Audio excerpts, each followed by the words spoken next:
ఒక్కసారిగా ఆ ఒక్క సాంగ్ చాలేమో కదా అవును. మారిపోవడానికి లైఫ్. చాలు నాకు ఇంకా లైఫ్ టైమ్ మిగిలిపోయిద్ది ఇది. ఓకే. ఆ! సరే ఇప్పటి వరకు ఎన్ని సాంగ్స్ చేసుంటావు నువ్వు? 100+ చేశా. ఏంటి 100+ చేసావా? ఆ!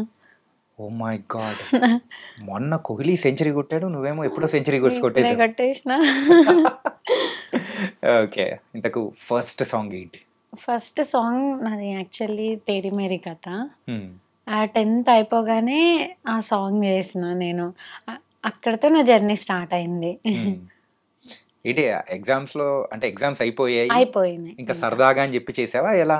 సరదాగా అని చెప్పి చేయలేదు. హ్మ్. అప్పటికి నేను షార్ట్ ఫిల్మ్స్ అండ్ మూవీస్ ఆడిషన్స్‌కి ఇట్లా ట్రై చేస్తున్నా. హ్మ్. సో, అప్పుడు 'తేరీ మేరీ కథ' ప్రొడ్యూసర్ నాకు కలిసిండ్రు. ఆ సాంగ్ చేపించిండ్రు. హ్మ్. అనుకోకుండా ఆయన జర్నీ ఇదంతా గూడా. ఓకే. ఆ! అనుకోకుండా మొదలైంది. అలాగే ఇంక అవును. కంటిన్యూయస్‌గా నాన్ స్టాప్‌గా కొడుతూనే ఉన్నావు. అవును. 'తేరీ మేరీ' గాని, 'గాజులు దెమ్మంటిని పెనిమిటి', 'ఓపిల వెంకటేష్' ఇట్లాంటి మైల్ స్టోన్స్ అనేటియి అనుకోకుండా వచ్చినాయి. హ్మ్. నేను అనుకోని ఈ ప్లాన్ జేసి ఏది జరగలేదు. అంతా అనుకోకుండా జరిగింది.